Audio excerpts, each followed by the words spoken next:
Hotel owner mocks elderly black janitor, unaware Johnny Depp is in the stall. In the opulent men's bathroom of a luxury hotel, a racist owner cruelly humiliated an elderly black janitor, hurling insults and mockery at her. What he didn't realize, however, was that Hollywood star Johnny Depp was quietly observing from one of the stalls. What followed was a confrontation he never saw coming, leading to a shocking turn of events. As the last mop buckets from the overnight shift drained, the day staff arrived at the luxurious Orchid Regency Hotel. Their carts squeaked softly against the polished marble floors. Elena Ellie Jackson, an elderly black woman with graying hair and tired yet determined eyes, pushed her cleaning cart along the plush carpeted corridor. Beside her was Clara Mitchell, her younger co-worker, a white woman with a kind face and a calm demeanor. Entering their first room of the day, Clara broke the companionable silence. "Did you hear about the big event today, Ellie?" she asked, her voice tinged with equal parts excitement and skepticism. Ellie glanced up from arranging her cleaning supplies. "What event?" "They're hosting a workers' appreciation charity dinner," Clara explained, smoothing a wrinkle on the bedspread. "It's supposed to coincide with Labor Day celebrations. They're calling it Dignity in Labor or something like that," Ellie snorted, shaking her head. "Dignity in Labor. That's rich, coming from management." Clara hesitated but pressed on. "I know it sounds ironic, but maybe this time it'll be different. They're saying it's about raising awareness for fair treatment and respect for workers." Ellie's skepticism softened her voice, but not her words. "Clara, do you remember last year's song and dance? All that talk about change, and yet nothing changed. It was just for show." Clara sighed, conceding the point. "You're not wrong, but I can't help hoping, you know." As they continued their methodical cleaning, Clara leaned in slightly, her voice dropping to a conspiratorial whisper. "You know what I heard? Richard Hensley, the owner, is obsessed with upgrading the hotel from 4 stars to 5. Maybe that's why he's putting so much effort into this event." Ellie raised an eyebrow, pausing mid-dust. "And you think that'll mean better pay for us?" Clara shrugged, a flicker of hope in her eyes. "It could, right? A higher rating means more guests and more money." Ellie gave a knowing shake of her head. "Oh, Clara, when we went from 3 stars to 4, do you know what we got? A pitiful cost of living adjustment, no bonuses, no recognition. Just more work and higher expectations." Clara's shoulders slumped, but she quickly straightened. "Well, at least we'll do our part. They say there are some big names staying here, local influencers, even a few celebrities. And apparently, Mr. Hensley is doing quality checks himself today." Ellie's professionalism shone through despite her cynicism. "You're right about that. We've got to clean these rooms to perfection." She hesitated, her voice softening. "Clara, would you mind double-checking my work? These old eyes aren't as sharp as they used to be, but I'll be damned if I let my standards slip." Clara smiled warmly. "Of course, Ellie. You know I've always got your back." Their camaraderie carried them through their tasks, but as they moved to the next room, a wave of dread washed over them. When Ellie opened the door, they were greeted by utter chaos. A suite that looked like a tornado had hit it. She had faced adversity before and was determined not to let this man see her falter. "What kind of changes, sir?" she asked, her voice steady despite the anxiety twisting in her stomach. Mr. Hensley leaned back in his chair, steepling his fingers. "Effective immediately, you'll no longer be assigned to room cleaning duties. Instead, you'll take over janitorial tasks for the public restrooms." The word struck Ellie like a blow. She had spent years perfecting her craft and taking pride in the spotless rooms she left behind. Being relegated to public restrooms felt not just like a demotion, but an erasure of her hard-earned reputation. "But sir," she began, struggling to keep her voice even, "I've always received excellent reviews for my work." "I don't understand, Miss Jackson," Mr. Hensley interrupted, his voice dripping with false sympathy. "You must understand. It would be unfortunate for hotel guests to encounter someone like you, older and darker-skinned, cleaning rooms in the corridor. The housekeeping staff should represent the face of the hotel. Young, vibrant, with bright smiles. Ellie felt the air leave her lungs. The blatant racism and ageism in Mr. Hensley's words left her momentarily speechless. Though she had faced discrimination before, it had never been this overt, and never from someone who controlled her livelihood. Gathering her composure, she tried again. Sir, my work record is spotless.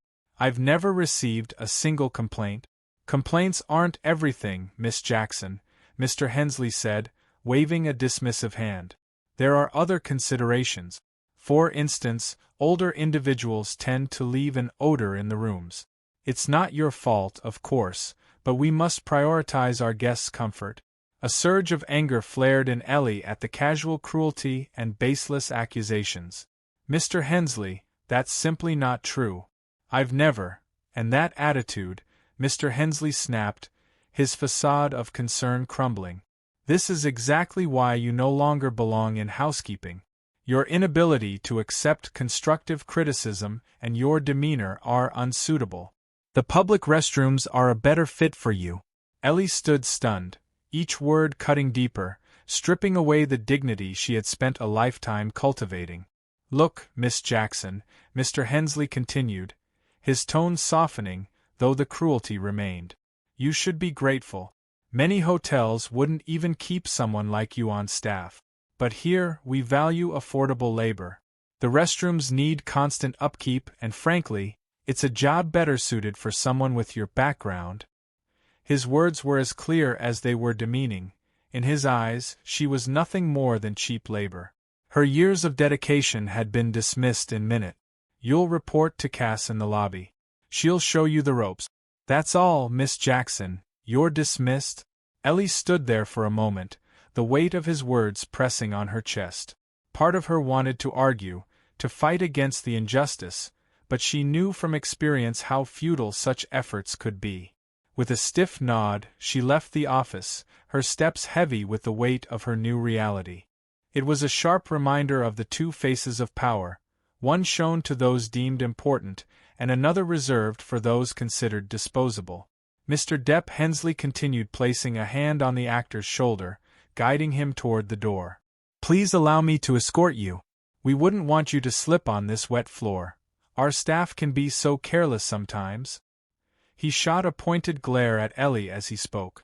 As they moved toward the exit, Hensley kept up a steady stream of polite small talk, acting as though nothing unusual had occurred. Johnny Depp followed, responding with polite nods and brief answers, but just before they reached the door, he turned his head slightly and caught Ellie's eye. In that fleeting moment, Ellie was sure she saw Johnny Depp give her a deliberate wink. It was subtle, almost imperceptible, yet to Ellie, it felt like a silent acknowledgement of the injustice she had faced. A quiet promise that this incident would not go unnoticed. As the door closed behind them, leaving Ellie alone once again, she stood frozen, her mind racing. What had that wink meant? Was it simply a friendly gesture, or did it signify something deeper? She shook her head, trying to clear her thoughts. It seemed far too much to hope for that a celebrity like Johnny Depp would concern himself with the struggles of a hotel janitor. With a deep sigh, Ellie returned to her cleaning, moving to the stall Johnny Depp had just occupied, determined to clean it as thoroughly as she would any other. Her movements were mechanical, though her mind still processed the bizarre events. The contrast between Mr. Hensley's treatment of her and his behavior toward Johnny Depp was stark, a vivid illustration of the power dynamics at play. Those deemed important were treated with respect and deference, while those considered lowly could be abused and discarded without a second thought. As she finished cleaning, Ellie caught sight of herself in the mirror. Her uniform was still damp, her hair disheveled, but something had shifted in her eyes, maybe a spark of hope or perhaps a glimmer of defiance. Whatever Depp's wink had meant, it had reminded her that she wasn't invisible, that her struggles didn't go entirely unnoticed.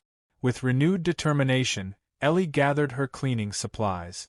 She may have been at the bottom of the hotel's hierarchy, but she still had her dignity, her work ethic, and now, perhaps, an unexpected ally.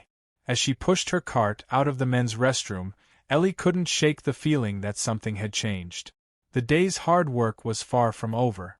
She emerged from the restroom, her mind still reeling from the encounter with Johnny Depp and Mr. Hensley, and was startled to find Cass waiting for her. Leaning against the wall with an impatient expression, Cass's presence added another layer of tension to an already overwhelming day.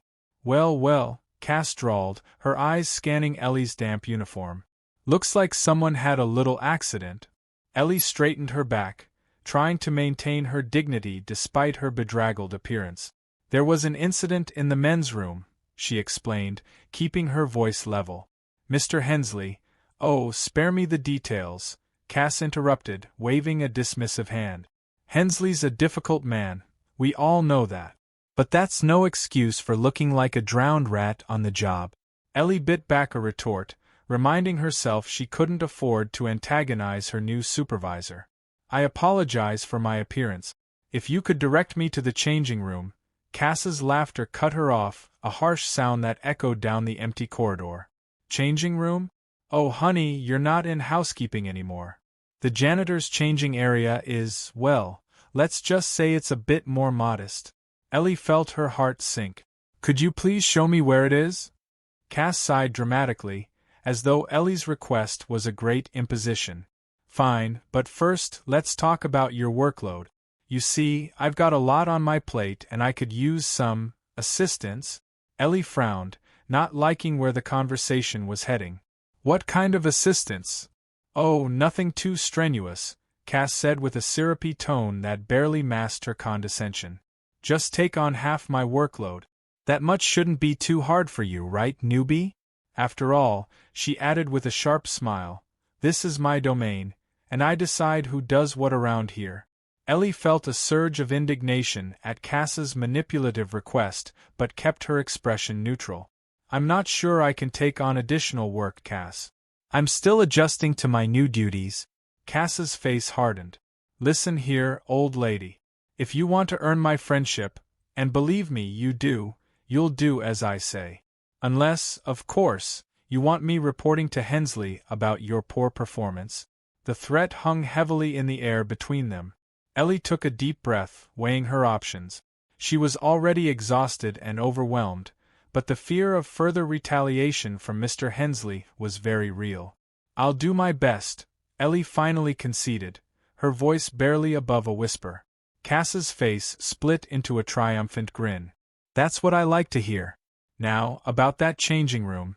It's down that hallway, last door on the left. Don't expect much. It's where we keep the low-level janitors." With that parting shot, Cass turned and walked away, leaving Ellie alone once more.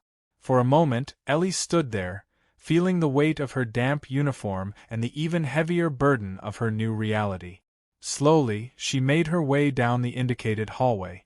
The further she went, the more neglected her surroundings became. The plush carpets gave way to scuffed linoleum, the elegant wallpaper replaced by bare, slightly grimy walls. When she reached the door Cass had mentioned, Ellie hesitated before pushing it open. The sight that greeted her made her heart sink even further. The room was small and dimly lit, with a pervasive smell of roaches, mildew, and cleaning chemicals. A few rusty lockers lined one wall, and a single bare bulb cast harsh shadows across the space. Ellie stepped inside, closing the door behind her. The sound of it latching seemed to echo in the small space, emphasizing her isolation. She moved to one of the lockers, finding it unlocked. Inside was a faded but mercifully dry uniform. As she began to change, the events of the day crashed over her like a wave. The humiliation, the demotion, the physical and emotional toll. It all became too much to bear. Here, in this neglected corner of the hotel, away from prying eyes and judgmental stares, Ellie finally allowed herself to break down. Tears flowed freely down her cheeks as she slumped into a rickety chair in the corner, her body shaking with silent sobs. "Why," she whispered to the empty room, "why, after all these years of hard work, does it come to this?" As she wept, Ellie's mind wandered to her past. She remembered working in a factory, the camaraderie she shared with her co-workers, including the man who would become her husband.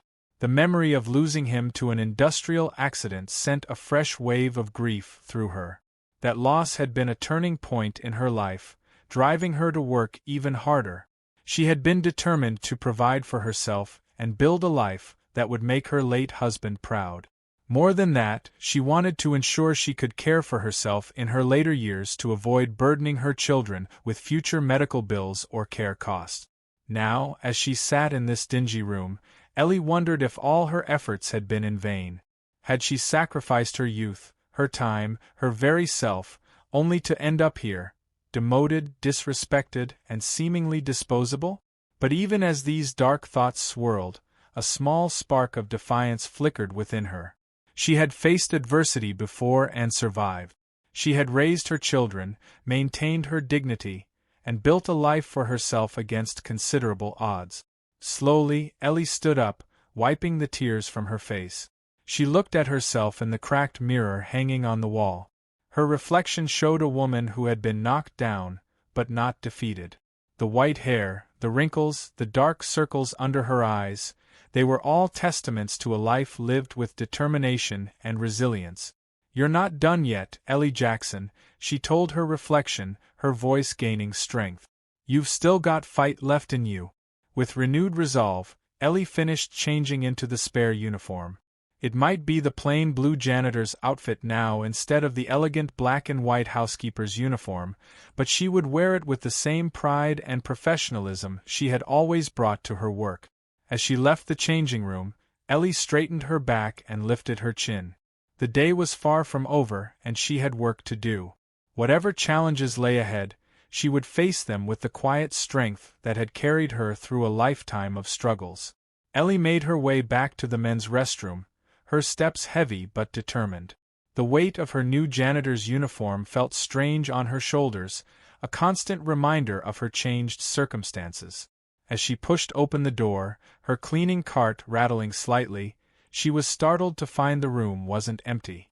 Standing by the sinks, adjusting his bow tie with meticulous care, was Johnny Depp. He looked up as Ellie entered, their eyes meeting in the mirror's reflection. For a moment, neither spoke, the silence stretching between them like a taut wire. Finally, Johnny turned, his expression a mixture of concern and something Ellie couldn't quite place. "Miss Jackson, isn't it?" he said, his voice low and gentle. Ellie nodded, surprised that he had bothered to learn her name. "Yes, sir. Ellie Jackson." Johnny glanced toward the door, then back at Ellie. "I think we need to talk," he said, his tone serious. "But first, let me make sure we won't be interrupted." He moved to the door and turned the lock with a soft click, the sound echoing in the tiled space, heightening the moment's gravity. Returning to where Ellie stood, Johnny's demeanor shifted. Gone was the polite, slightly distant celebrity. In his place was a man with purpose, his eyes sharp and focused. "I heard everything earlier," he said, without preamble. "The way Hensley spoke to you, what he did. It's unacceptable." Ellie felt a rush of emotions, relief at being believed, fear of potential consequences, and a spark of hope that maybe, just maybe, things could change. But years of experience had taught her to be cautious. "Mr. Depp," she began, her voice steady despite her inner turmoil, "I appreciate your concern, but I'm not sure what can be done. Mr. Hensley is the owner, and I'm just the janitor." Johnny shook his head, a determined set to his jaw. "No one is just anything, Miss Jackson. What happened to you is wrong on every level, and I intend to do something about it." He paused, seeming to choose his words carefully. "I have a plan," he continued, his voice dropping to a whisper. "I can't give you all the details right now, but I promise you, Hensley won't get away with this. Will you trust me?" Ellie felt a mix of hope and trepidation. "What are you planning to do?"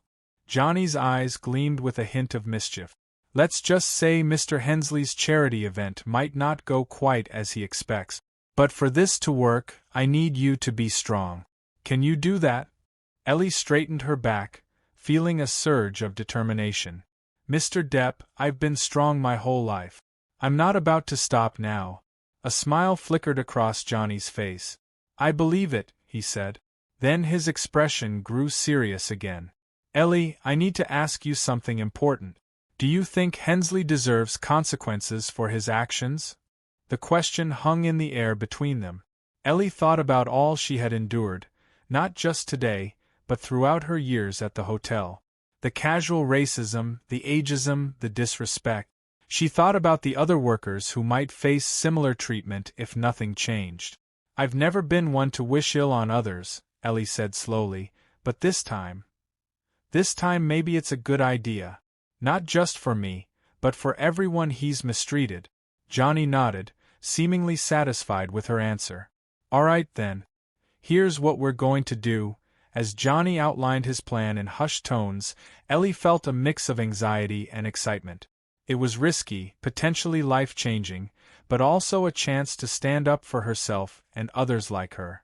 When he finished explaining, Johnny placed a reassuring hand on Ellie's arm. Are you ready for this? Ellie took a deep breath, squaring her shoulders. I am, she said, surprising herself with the firmness in her voice. Good, Johnny said, a hint of admiration in his tone. Now let's head to the event hall. It's almost time for the speeches to begin. As they left the restroom together, Ellie couldn't help but marvel at the strange turn her day had taken. Hours ago, she had been cleaning hotel rooms. Now, she was walking alongside a Hollywood star, about to confront the man who had humiliated her. The stares they attracted as they made their way through the hotel corridors were a mixture of curiosity and disbelief. The sight of Johnny Depp walking side by side with an elderly janitor was not something the Orchid Regency guests were accustomed to seeing. With each step toward the event hall, Ellie felt a growing sense of purpose. Whatever happened next, Ellie knew her life would never be the same. The time for silence and blind submission was over. The grand ballroom of the Orchid Regency Hotel was a sight to behold. Crystal chandeliers hung from the ornate ceiling, casting a warm glow over the sea of well-dressed guests. The air was filled with soft murmurs and the gentle clink of champagne glasses. Ellie felt completely out of place as she entered the room beside Johnny Depp. Her janitor's uniform stood in stark contrast to the elegant attire of the other attendees, and she could feel the curious glances and raised eyebrows following their progress through the crowd. Johnny guided her to the front row, where 2 seats had been reserved. As they sat, Ellie couldn't help but notice the conspicuous absence of Mr. Hensley.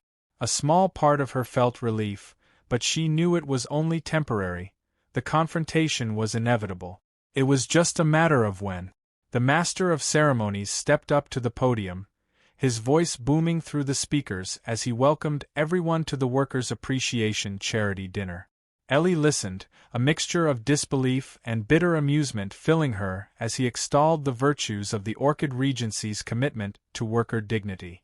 As other celebrities took their turns at the microphone, delivering polished speeches about respect and fair treatment, Ellie found herself growing increasingly uncomfortable.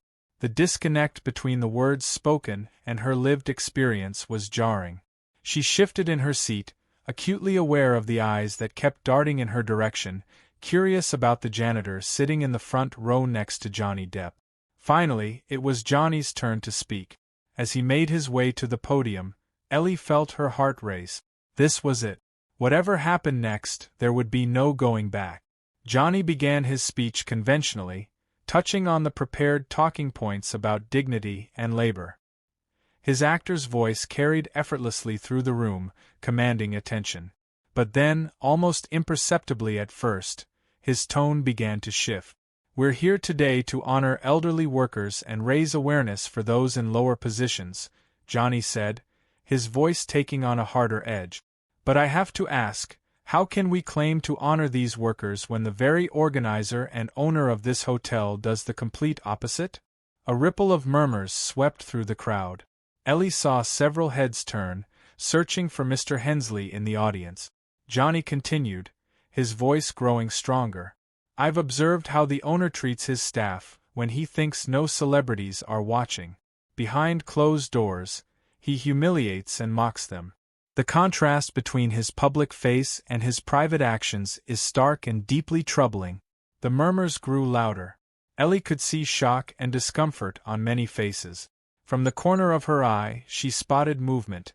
Mr. Hensley had finally arrived, his face red with a mix of confusion and growing anger. "But don't take my word for it," Johnny said, his eyes finding Ellie in the crowd. "I'd like to invite someone to the stage. Someone who can speak to the reality of working at this hotel far better than I ever could." He extended his hand towards Ellie, inviting her to join him. Ellie hesitated. The eyes of everyone in the room were on her. She saw Mr. Hensley pushing his way through the crowd, his face contorted with rage. But then she caught Johnny's eye. His encouraging nod gave her the strength she needed. Slowly, deliberately, Ellie stood and made her way to the stage. Each step felt like a victory, a refusal to remain invisible any longer. As she reached the podium, Johnny stepped aside and handed her the microphone. Ellie took a deep breath, looking out over the sea of faces. She saw curiosity, confusion, and in some eyes, a dawning understanding. "My name is Ellie Jackson," she began, her voice shaky at first, but growing stronger with each word. "I've worked at this hotel for over a decade. Today, I was demoted from housekeeping to janitor, not because of poor performance, but because Mr. Hensley decided I was too old and too black to be seen cleaning rooms." A collective gasp went through the audience. Ellie could see Mr. Hensley at the edge of the stage now, his face a mask of fury. But she pressed on, emboldened by the rapt attention of the crowd. "I faced discrimination, humiliation, and today, physical abuse," she continued, her voice steady despite the emotion behind her word. "Mr. Hensley threw dirty water on me for not cleaning fast enough, all while rehearsing a speech about worker dignity in this very room." As Ellie spoke, she could see the impact of her words rippling through the crowd. Shock gave way to outrage. She noticed several high-profile guests shaking their heads in disgust. From the back of the hall, a voice suddenly rang out. "You go, Ellie!" Ellie's heart skipped a beat as she recognized Clara's voice. Her eyes darted to the group of housekeeping staff, spotting her former partner among them. Their united presence spoke volumes, a silent declaration that the truth had spread swiftly even to those laboring in the shadows of the hotel's opulence. Ellie's gaze swept over the group again. Was Cass here too? She couldn't spot her, and the absence felt oddly conspicuous. Mr. Hensley, seemingly regaining his composure, rushed onto the stage. Now, he said, his voice strained as he tried to maintain a calm facade. "I'm sure this is all a misunderstanding. Miss Jackson is clearly confused." His words were drowned out by the growing murmur of the crowd. Ellie could hear snippets of conversation, words like disgraceful and unacceptable rising above the general din. One particularly influential guest stood up. "I won't sleep where dignity isn't served," he declared, making his way toward the exit. Others began to follow suit. The elegant affair dissolved into a chorus of criticism and disappointment. Mr. Hensley's attempts to regain control of the situation fell on deaf ears. As the chaos unfolded, Ellie felt a hand on her shoulder. She turned to see Johnny, a look of quiet pride on his face. "You did it, Ellie," he said softly. "You stood up, not just for yourself, but for everyone who's ever been mistreated here." Together, they made their way off the stage. As they walked down the steps, Johnny leaned in close to Mr. Hensley and whispered one last thing. "With your attitude toward people, you can forget about that fifth star." The words lingered in the tense silence between Ellie, Mr. Hensley, and Johnny Depp. Ellie was sure they were a direct strike at Hensley's inflated ambitions, an implicit critique of his values and a broader statement about the genuine meaning of quality and excellence in business.